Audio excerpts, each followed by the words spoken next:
Hello students. इस video में हम बात करेंगे क्या होता है जब लाइट किसी एक रेक्टेंगुलर ग्लास स्लैब से पास होती है तो वहां पर वो कैसे रिफ्रैक्ट होती है, इसको हम समझते हैं। तो हमारी हेडिंग भी वही है, refraction through a rectangular glass slab. तो मान लेते हैं कोई एक रेक्टेंगुलर ग्लास स्लैब हमने ले लिया।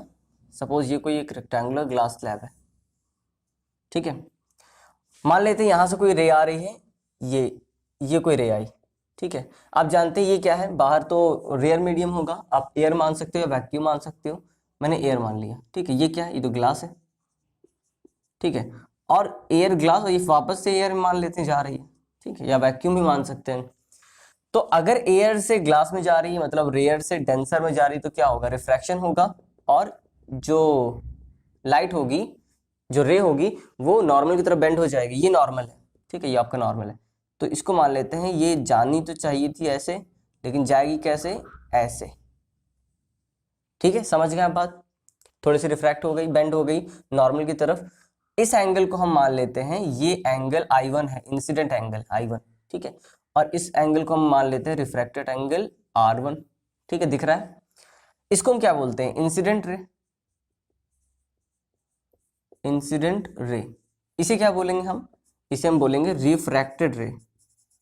ये बातें आप पहले से ही जानते हैं, ठीक है, रिफ्रैक्टेड रे। अब देखिए क्या होगा, जब ये लाइट वापस से बाहर निकलेगी तो क्या होगा, यहाँ पे फिर से रिफ्रैक्शन होगा, क्योंकि अब ये ग्लास से एयर में आएगी, मतलब डेंसर से रेयर में आएगी, और डेंसर से रेयर में आएगी तो जानी तो चाहिए थी इस लाइट को ऐसे, लेकिन ऐसे ना जाके कैसे जाएगी, थोड़ी सी ये नॉर्मल से दूर हो जाएगी, ठीक है।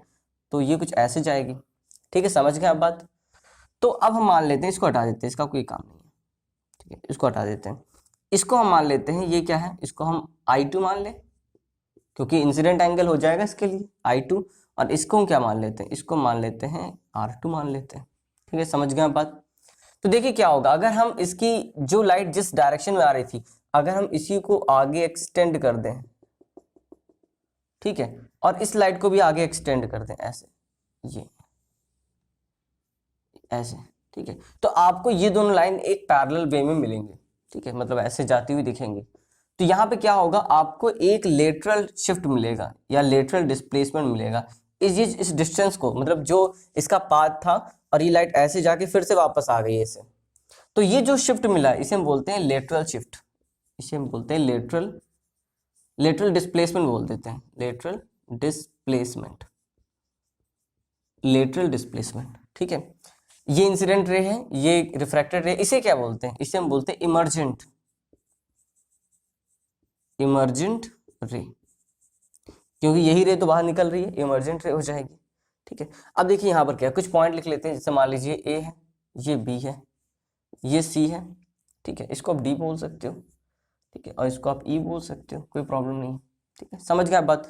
अब यहाँ पर देखिए एक हम फॉर्मूला ड्राइव कर लेते हैं, यहीं से क्या कर सकते हैं, जैसे मान लीजिए अगर हम पहले वाले केस की बात करें, इस वाले केस की बात करें, जब लाइट एयर से कहाँ पर आ रही है, ग्लास में आ रही है, तो यहाँ पर अगर हम स्नेल्स लॉ लगाएं तो sine I upon sine R equal to क्या लिख सकते हैं हम, क्या लिख सकते हैं हम, यहाँ पे हम लिख सकते हैं रिफ्रैक्टिव इंडेक्स के इक्वल, कांस्टेंट के इक्वल रिफ्रैक्टिव इंडेक्स। किसका रिफ्रैक्टिव इंडेक्स, तो ये बात हम जब से रिफ्रैक्शन पढ़ रहे हैं तब से मैंने आपको बताई है कि जहां पर लाइट जाती है, जिसमें जाती है, तो एयर से ग्लास में जा रही है, जिसमें जाती है हम उसका रिफ्रैक्टिव इंडेक्स निकालते हैं। तो किसके रिफ्रैक्टिव इंडेक्स की बात होगी, ग्लास के। कहां से आ रही है, एयर से आ रही है, तो ANG हो जाएगा, ठीक है, समझ में आ गई बात। इसको हम इक्वेशन 1 बोल देते हैं, दिस इज इक्वेशन 1। इसी तरीके से अगर हम इस वाले केस की बात करें तो यहाँ हो जाएगा साइन I2 अपॉन, जहाँ मैंने I1 I2 R1 नहीं लिखा, I1 ये R1 हो जाएगा, ठीक है। तो sign I2 upon sine R2, ठीक है, ये हो जाएगा आपका, क्या हो जाएगा, अब देखिए ग्लास से एयर में जा रही ना, तो जहां जाती है हम उसकी बात करते हैं, तो ये हो जाएगा N, मतलब refractive index of air with respect to glass, ठीक है, GNA। समझ में आ गई बात, इसको इक्वेशन आप 2 बोल दो।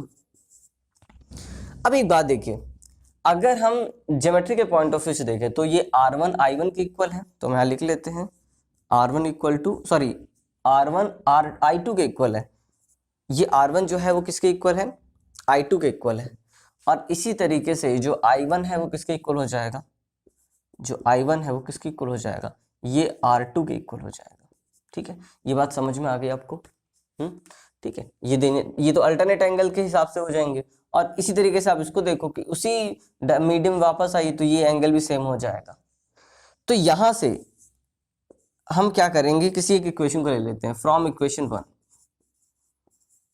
तो पहले इक्वेशन वन क्या है लिख लेते हैं इसको। इक्वेशन वन क्या है, देखिए इक्वेशन वन है sine I upon I one upon sine R one equal to, ये क्या हो जाएगा, ए एन जी के इक्वल, ए एन जी। ठीक है, अब हम यहाँ पे कुछ चेंज करते हैं। देखिए I1 के प्लेस पर हम क्या R2 लिख सकते हैं, और इसी तरीके से R1 के प्लेस पे हम I2 लिख सकते हैं। तो क्या लिख सकते हैं, देखिए कहाँ लिख दूँ, मैं यहाँ लिख दे रहा हूँ, ये वाला कंडीशन में यहाँ लिख दे रहा हूँ। ठीक है, वहाँ स्पेस कम है तो हम थोड़ा यहाँ पे लिख लेते हैं। देखिए जहाँ पे I1 है वहाँ पे हम क्या रख रहे हैं, R2 रख रहे हैं। तो साइन R2, देखिए ये I1 था, यहाँ पे हमने R2 रख दिया क्योंकि I1 R2 के इक्वल है, हमने यहाँ से बता लिया। इसी तरीके से साइन R1 के प्लेस पर आप किसी और को भी ले सकते थे, आप इसको भी ले सकते थे, तो भी रिजल्ट सेम आने वाला है। तो साइन R1 के प्लेस पे हमने क्या रख दिया, I2 रख दिया। ठीक है, यहाँ पे R के प्लेस पे हमने क्या रख दिया, I2 रख दिया, और है किसके इक्वल, ये ANG के इक्वल चल रहा है। ठीक है, अब देखिए हम इस चीज को कैसे लिख सकते हैं, 1 upon sine I2 upon sine R2 लिख सकते हैं। ठीक है, ANG। अब हम ये क्या है, ये क्या चीज लिखी हुई है, देखिए साइन I2 अपॉन R2, तो sign I2 upon sine R2 ये किसके इक्वल है, GNA के इक्वल है। तो इसको हम क्या ऐसे लिख सकते हैं, 1 अपॉन GNA इक्वल टू, ये किसके इक्वल है, ANG। बस यही हमें प्रूफ करना था, यही रिजल्ट हमें लेकर आना था। ठीक है, यही फाइनल रिजल्ट हमारा। तो इस तरीके से हम रेक्टेंगुलर ग्लास स्लैब की हेल्प से अगर हमें ये प्रूफ करने को आएगा तो हम एग्जाम में ये भी प्रूफ कर सकते हैं।